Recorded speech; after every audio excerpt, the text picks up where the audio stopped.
नौकरानी का ससुराल। कांता आराधना के घर में नौकरानी का काम करती थी।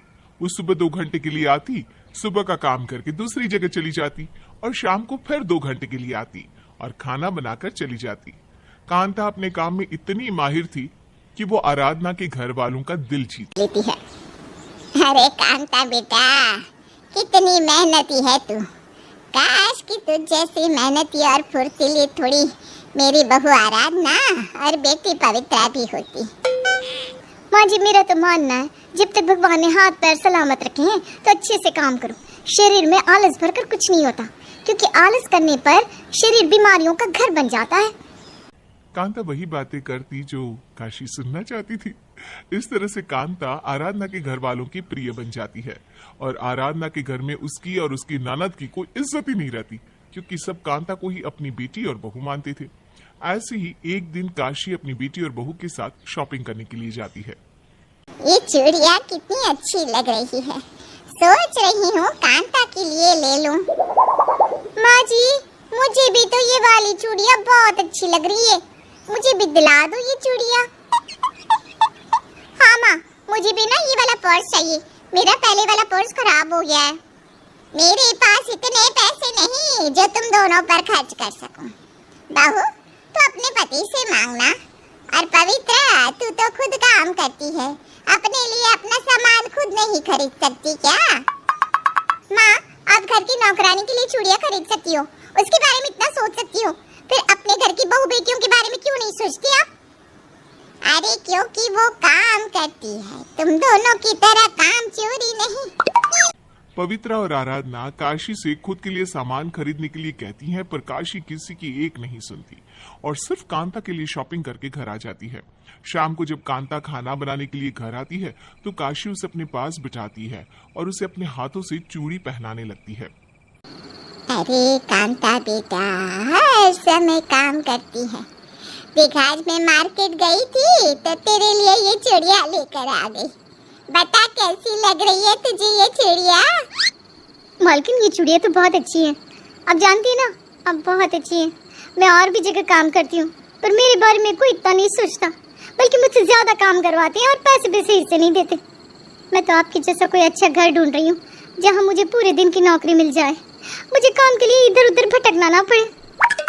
अगर ऐसी बात थी तो तूने मुझे पहले क्यों नहीं बताया? तुझे कहीं भटकने की जरूरत नहीं है, मैं तुझे महीने की सैलरी दे दूंगी। अब से तू पूरा दिन यहीं रहना और यहीं काम करना। मैं तो कहती हूँ तू रात को भी रुक सकती है, हमारे पास एक रूम भी तो खाली है। काशी की अच्छाई देखकर कांता बहुत खुश होती है।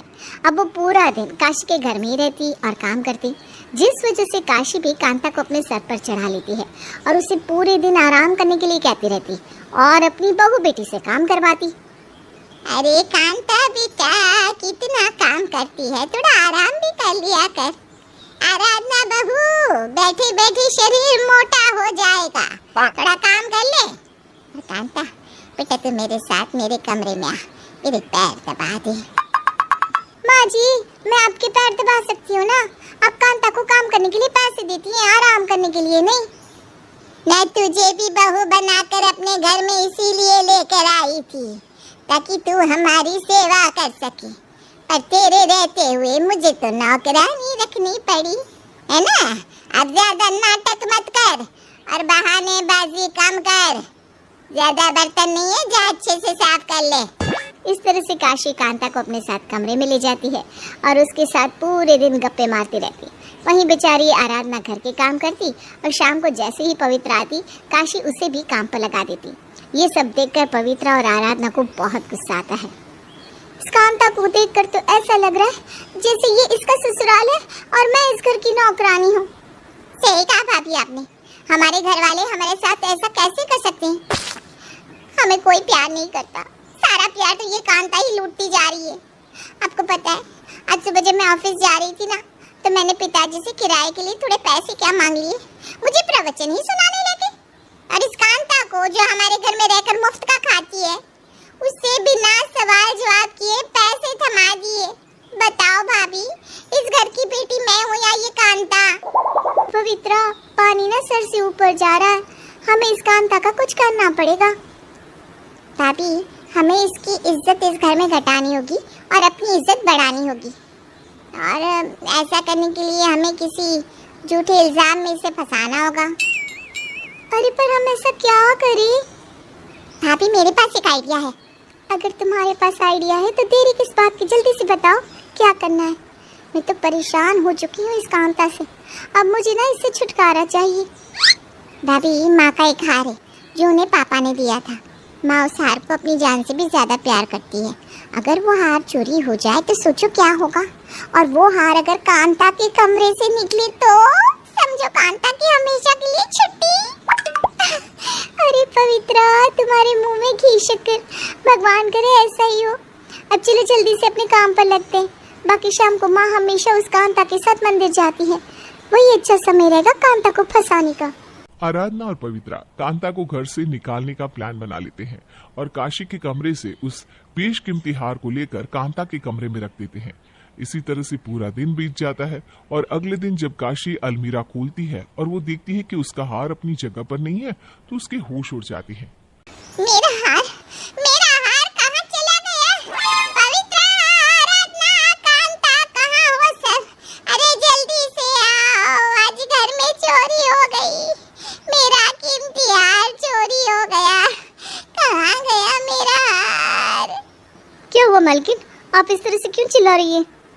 हाँ माँ जी, क्या हुआ? आप इतना परेशान क्यों हैं? अरे तुम दोनों का ध्यान कहाँ रहता है? घर में चोरी हो गई और तुम दोनों को कुछ पता भी नहीं चला। मेरे कमरे से, मेरी ही अलमारी से किसी ने मेरा कीमती हार निकाल लिया। आखिर तुम दोनों ननद भाभी कर क्या रही थी? कैसी बात कर रही हो माँ?